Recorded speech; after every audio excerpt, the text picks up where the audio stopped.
देखिए, male reproductive system की जो स्टार्टिंग है वो यहाँ से है कि जो प्राइमरी ऑर्गन होंगे और जो सेकेंडरी ऑर्गन होंगे उनके बारे में मैं आपको समझाऊंगा।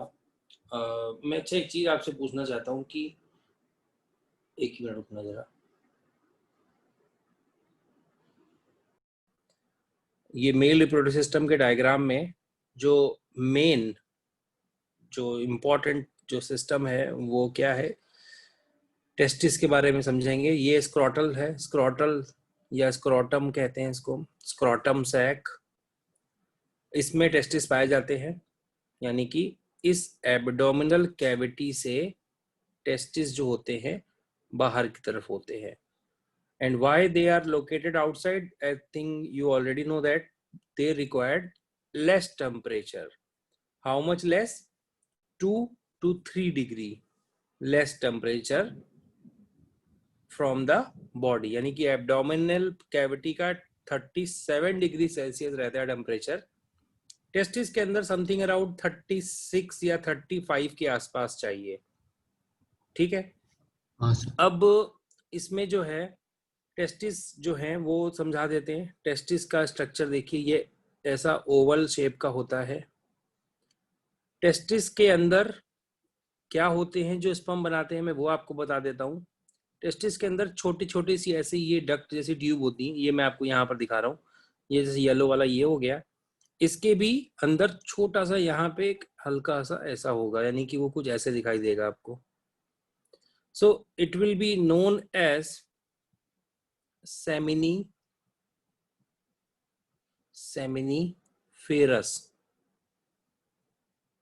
Ferrous, FEROUS, seminiferous tubule. So what is seminiferous tubule? Where sperm forms, जहां पर स्पर्म बनते हैं उसको बोलते हैं, ये स्पर्म का डायग्राम है। सेमिनिफेरस ट्यूब्यूल में स्पर्म बनते हैं, और इस प्रोसेस को हम क्या कहेंगे वो भी मैं लिख दे रहा हूं। That process is known as spermatogenesis, SPERMATOGENESIS,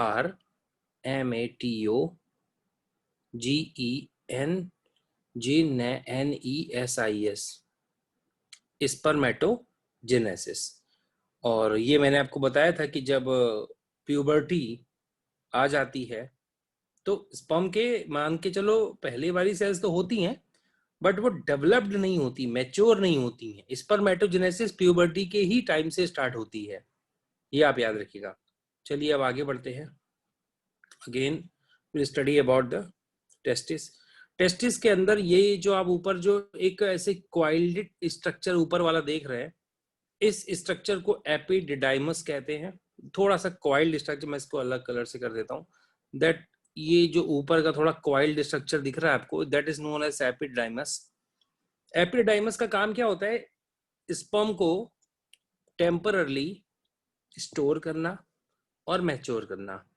I repeat that sentence, sperm को स्टोर करना और मैच्योर करना। वेयर?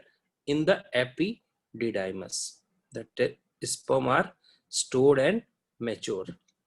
अब उसके आगे बढ़ेंगे, जब स्पर्म आगे निकलेगा वहां से, तो एक ट्यूब यहाँ पर भी आएगी, यहाँ पर आएगी एक ट्यूब ऐसे।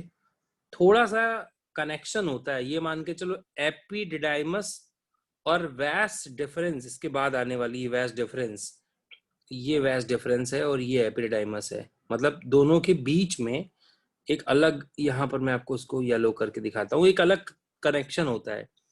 इस कनेक्शन का नाम है वैस एफरेंस। वैस एफरेंस, ये बात आप याद रखना, वैस एफरेंस कहते हैं। कहाँ होता है? एपिडिडाइमस, और जो आगे वाली ट्यूब आ रही है, ये वाली ट्यूब, ये ट्यूब, अगली वाली ट्यूब का नाम स्पर्म डक्ट भी कह सकते हो। ये वाली ट्यूब, ये जो यहाँ से पूरा यहाँ से यहाँ तक आएगी, ये वैस डिफरेंस है, डिफरेंस, DEFERENCE, ये डिफरेंस है। और वो एफरेंस थी, आपको मैं यहाँ पे दिखा देता हूँ, लिखा भी हुआ है।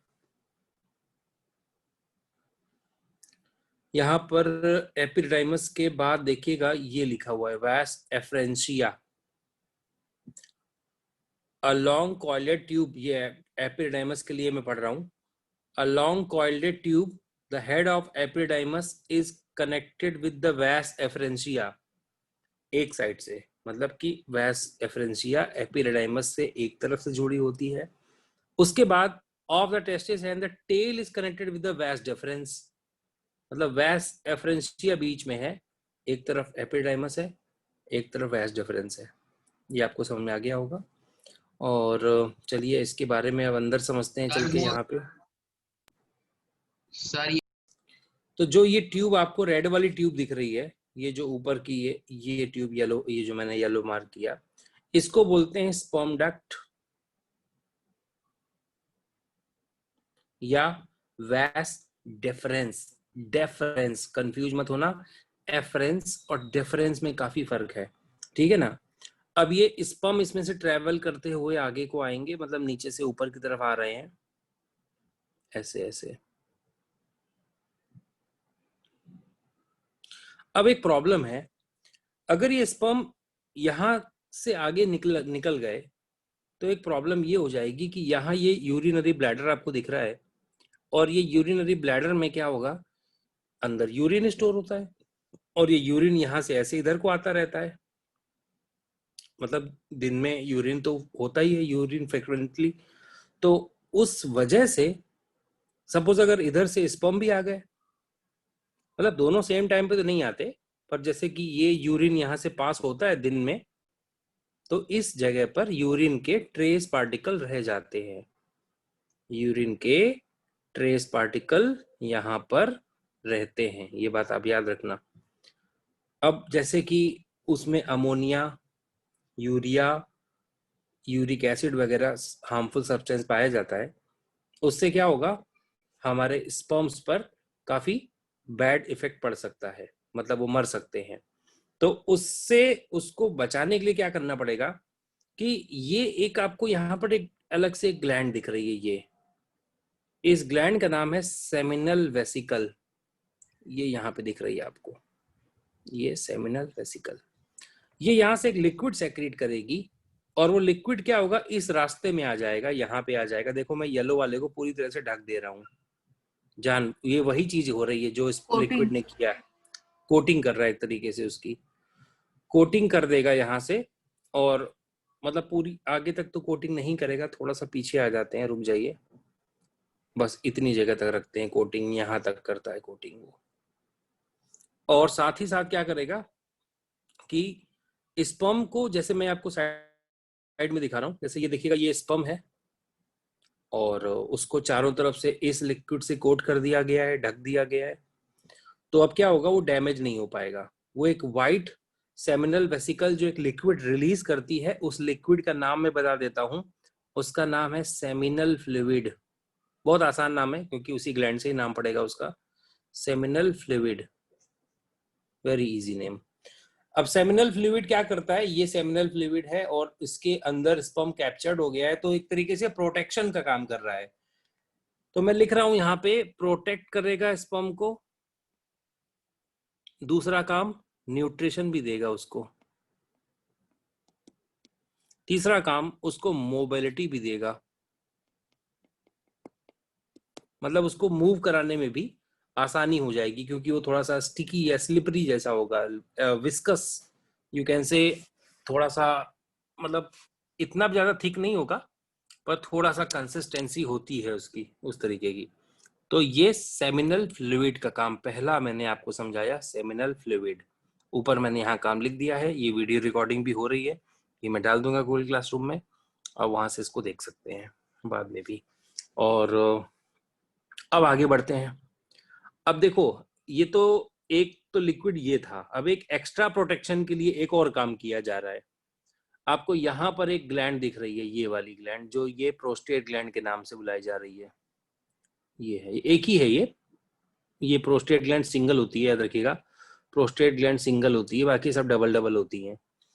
प्रोस्टेट ग्लैंड भी एक लिक्विड सेक्रेट करती है, और वो लिक्विड भी इसी रास्ते से इधर को आ जाता है और यहाँ मिक्स हो जाता है इसके साथ में। तो उसका काम है प्रोटेक्शन और मोबिलिटी, प्रोटेक्शन और मोबिलिटी करता है, मतलब प्रोटेक्ट करता है, वो भी स्पर्म को प्रोटेक्ट करता है और उसको चलने में, आगे बढ़ने में आसानी करता है। तो ये हो गया। अब यहाँ एक और ग्लैंड के बारे में बताया जा रहा है। ये एक और ग्लैंड है, इसका नाम काउपर्स ग्लैंड है। ये जो लिक्विड निकालेगी, उस लिक्विड से क्या होगा, ये रास्ता बहुत ही ज्यादा स्लिपरी हो जाएगा। एल्कलाइन लिक्विड निकालती है ये, और ये स्लिपरी हो जाता है रास्ता, मतलब बहुत ही ज्यादा मतलब कि, मतलब जैसे मैं कैसे बताऊं कोई लिक्विड का नाम जो बहुत ज्यादा स्लिपरी होता है, like saliva, steroid. Like saliva से भी ज्यादा ही, हाँ ज्यादा स्टिकी होता है, मतलब बहुत ही स्लिपरी होता है। इससे ज्यादा स्लिपरी मुझे तो ऐसा कोई याद नहीं आ रहा नाम। जेली लाइक, जैसे जेली तो नहीं वर्ड सही है, जो म्यूकस जैसा मान लो, या लिक्विड एकदम हैंड वॉश। उससे भी ज्यादा स्लिपरी, और बहुत ज्यादा स्लिपरी होता है ये। और ये क्या करता है, दो काम करता है जाके। पहली बात तो ये इस लेयर को कोट कर देगा जाके, यहाँ पर फिर से कोटिंग कर देगा, और ये पेनिस के फोर हेड को ल्यूब्रिकेट करता है, इस जगह को ल्यूब्रिकेट करता है, ताकि पेनिस का जो इंसर्शन है वो स्मूथली हो पाए और वो फ्रिक्शन ना हो वहां पे। तो ये इस तरीके से है, this is natural lubricant, transparent liquid निकलता है ये। तो ये हो गया कॉपर्स ग्लैंड का काम।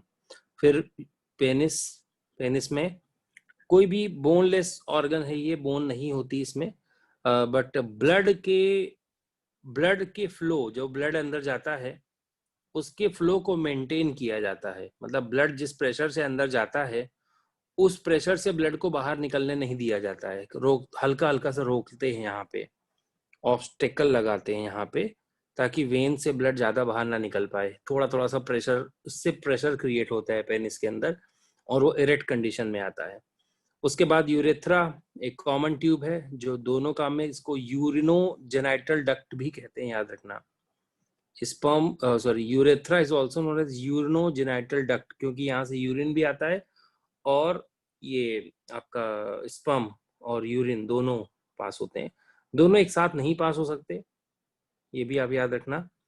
It is just because of the brain activity की वजह से ये चीजें पॉसिबल हैं।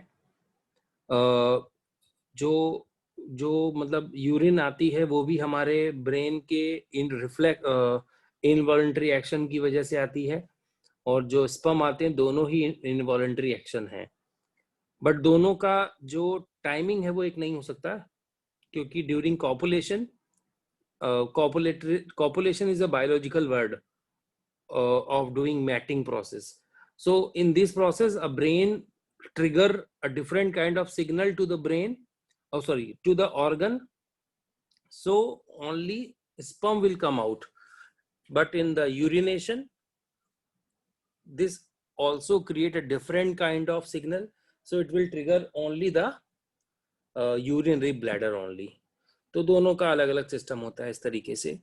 और बस इतना ही था मेल रिप्रोडक्टिव सिस्टम के बारे में। और मैं इसके बारे में एक और बता देता हूँ बात आपको।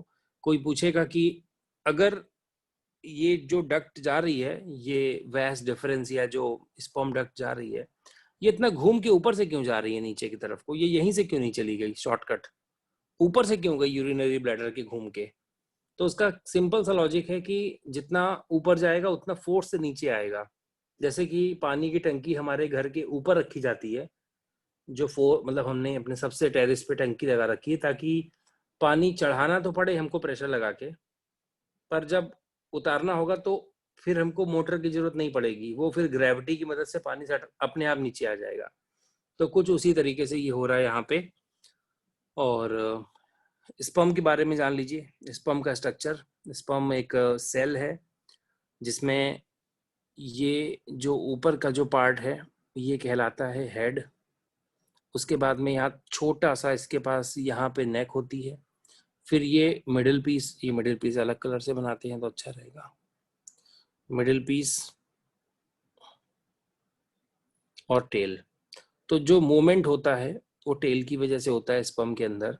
मिडिल पीस के अंदर यहाँ पे आपको माइटोकॉन्ड्रिया पाए जाएंगे, यहाँ पे इसके अंदर, यहाँ पे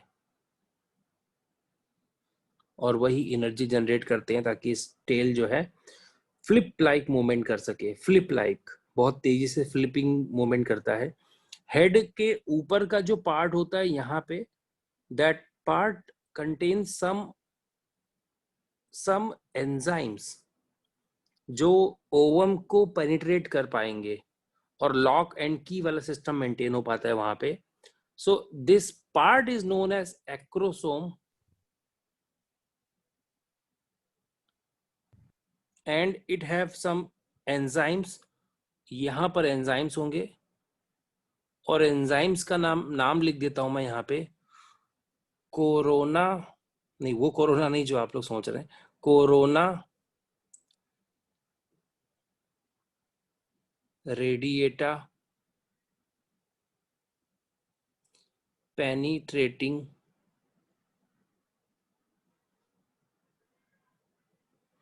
एंजाइम्स।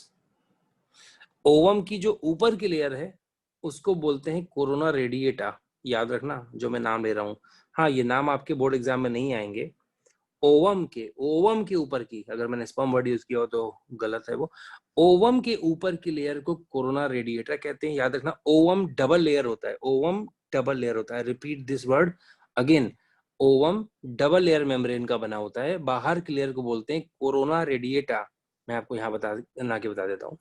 सपोज ये मैं वैसे तो ओम नहीं पढ़ा रहा हूँ अभी आपको, मैं आगे पढ़ाऊंगा, पर एक बार अगर लॉजिक बन गया तो एक साथ ही ये पढ़ा देते हैं। तो जो फर्स्ट लेयर होगी ये वाली, ये सेकंड, ये हो गई लेयर एक। इसके बाद एक और लेयर होती है इसके ऊपर की, ये ओवम है। सबसे अंदर ये जो है ब्लू वाला, ये इसका न्यूक्लियस है। और इसके ऊपर की लेयर, इसका नाम है कोरोना रेडिएटा, जो मैंने अभी नाम लिखा, कोरोना रेडिएटा। और जो इसके बाद सेकंड लेयर जो है, ये नाम, इसका नाम है जोना, ZONA पेल्यूसिडा।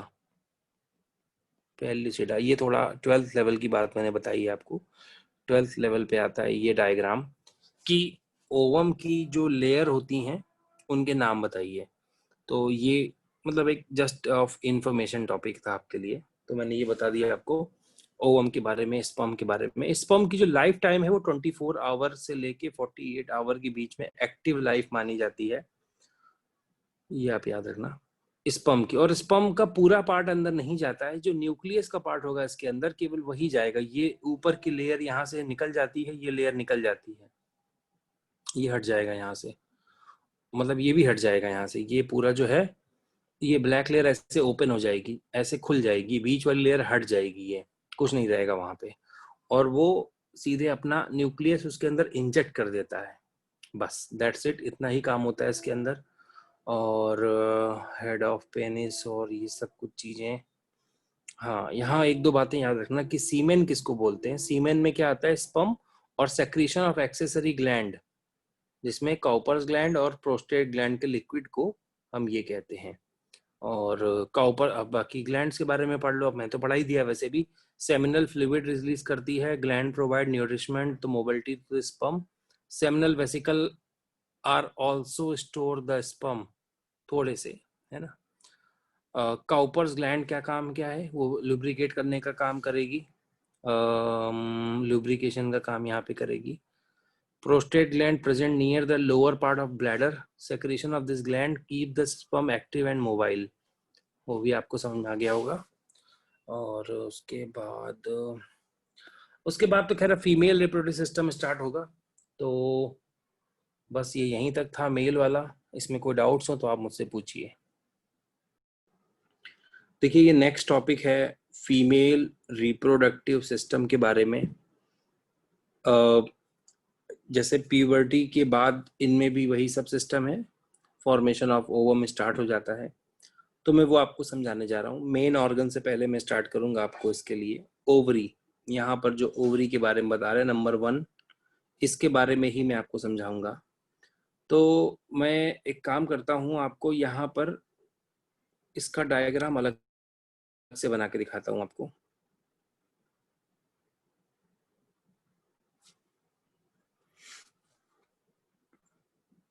जैसे ये एक ओवरी का स्ट्रक्चर बनाऊंगा मैं।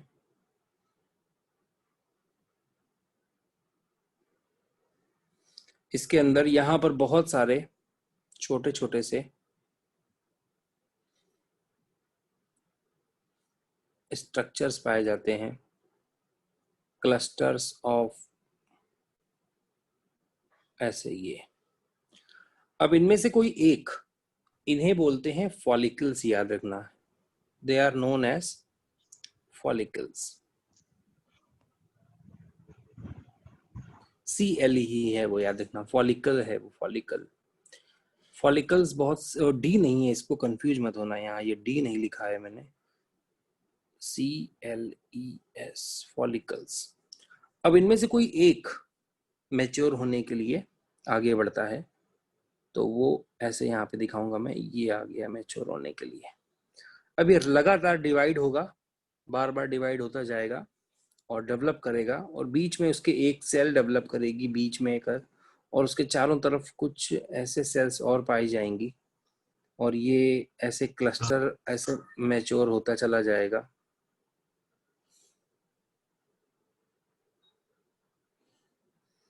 और ये पूरा finally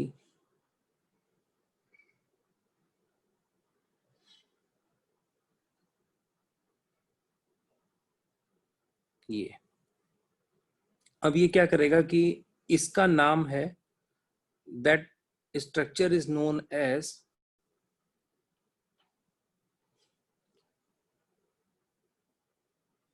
Graafian follicle. Mature structure is known as Graafian follicle. The ovary contain mature structure is known as Graafian follicle. Inside जो इसके अंदर होगा ये है इसका ओवम। ओवम ये आप याद रखना, ग्राफियन फॉलिकल के अंदर ओवम होता है। और इस पूरे स्ट्रक्चर को हम जो पढ़ा रहे हैं आपको, इसको मैं ऊपर नाम लिख देता हूं इसका, TS ऑफ ओवरी, मतलब ट्रांसवर्स सेक्शन ऑफ ओवरी, ये आप याद रखना। अब क्या होगा कि ये यहाँ पे आएगा और यहाँ से ये रप्चर्ड हो जाएगा, लेयर रप्चर हो जाएगी, और अंदर का जो ओवम होगा ये बाहर आ जाएगा। और जो मैंने ये आपको पढ़ाया था वो यहाँ पे समझा रहा हूं मैं आपको, जो अभी मैंने थोड़ी देर पहले आपको बताया था। The inner layer, the outer layer, ovum के ये लेयर होती हैं। तो मैं आपको इसके बारे में एक बार फिर से बता देता हूँ। आउटर लेयर का नाम, इनर लेयर का नाम, और अंदर न्यूक्लियस। तो the outer layer is known as corona radiata, and the second one is known as zona pellucida, and the inner one is the nucleus. ये एक ओवम है। अब जो ये बाहर का स्ट्रक्चर जो रह गया ना अंदर, ये वाला, ये खाली स्ट्रक्चर, इसका भी एक नाम होता है। इसको हम लोग नए नाम से बुलाएंगे, that is known as corpus luteum. Corpus luteum. उसके बाद ये एक और स्ट्रक्चर में कन्वर्ट होता है, इस स्ट्रक्चर का नाम होगा कॉर्पस एल्बिकेन। कॉर्पस एल्बिकेन। तो ये एक परफेक्ट मतलब ये स्ट्रक्चर है, ये बस ऐसे ही आपको बनाना है, नोटबुक में बनाना है आपकी, जो मैं आपको पढ़ा रहा हूँ। और इसका आप स्क्रीनशॉट भी ले सकते हैं, ठीक है, अगर आपको लेना हो तो। वैसे तो ये वीडियो में मिल ही जाएगा आपको, ठीक है। तो मैं ये रोकता हूँ यहाँ पे। देखिए ये मेंस्ट्रुअल साइकिल का डायग्राम है वैसे तो यहाँ पे, पर मैं ये थोड़ा सा हेल्प ले रहा हूँ इसकी, ताकि आपको कुछ समझा सकूँ मैं यहाँ पे। देखिए शुरुआत में क्या लिखा है, ये फॉलिकल, मैच्योर फॉलिकल, उसके बाद ओवम बाहर निकल रहा है, उसके बाद जो बचा हुआ स्ट्रक्चर है उसका क्या नाम है, कॉर्पस ल्यूटियम, और जो उसके बाद जो बचा हुआ स्ट्रक्चर है उसका क्या नाम है, कॉर्पस एल्बिकेन। तो ये है, ये क्या है, ये चेंजेस इन ओवरी, ये बात याद रखिएगा, इसको बोलते हैं चेंजेस इन ओवरी। ओवरी के अंदर चेंज हो रहे हैं वो यहाँ दिखाया जा रहा है। अब मैं आपको ये उसका लॉजिक बताने जा रहा हूँ कि कॉर्पस ल्यूटियम का काम क्या होता है। कॉर्पस ल्यूटियम देखो यहाँ पे देखना, इस जगह जैसे ही कॉर्पस ल्यूटियम बनता है, अब आप उसके ऊपर वाले लेवल पे चेक करिए जरा, चेंजेस इन हार्मोन पे देखिए जरा, ये देखिए कितना हार्मोन का लेवल जंप कर रहा है यहाँ पे, यानी किस हार्मोन में बढ़ जाता है, मतलब कौन सा हार्मोन ज्यादा बढ़ रहा है, प्रोजेस्टेरॉन का लेवल बढ़ता है। अगर फर्टिलाइजेशन हो गया तो कॉर्पस ल्यूटियम तो बनेगा, पर कॉर्पस एल्बिकेन नहीं बनेगा। अगर फर्टिलाइजेशन हो गया तो, ये आप याद रखना, अगर कॉर्पस एल्बिकेन नहीं बना इसका मतलब फर्टिलाइजेशन हो गया है, ठीक है। तो फिर प्रोजेस्टेरॉन का लेवल सडनली बहुत ज्यादा डाउन हो जाएगा और वो इस लेवल तक ऊपर नहीं जा पाएगा, यहां तक ऊपर नहीं उठ पाएगा वो। मतलब कॉर्पस ल्यूटियम और एल्बिकेन के बीच की इवेंट है ये। अगर एल्बिकेन बनना होता है तो ही ये इतना ऊपर ऊपर जाता है, अगर एल्बिकेन नहीं बनेगा ना तो ये इस लेवल पे ऐसे कॉन्स्टेंटली ऐसे चला जाएगा। और अगर ये ऊपर जाता है, ये ऊपर जाता है, इसका क्या मतलब होता है, ये टीएच और एफएसएच को ट्रिगर करता है कि आप अपना लेवल इंक्रीज करिए, तब जाके नया फॉलिकल मैच्योर होने के लिए स्टार्ट हो जाता है और ये इसी प्रोसेस को फिर से आगे बढ़ाता है। मैं आपको नेक्स्ट मैं आपको, ये इतना समझ में आ गया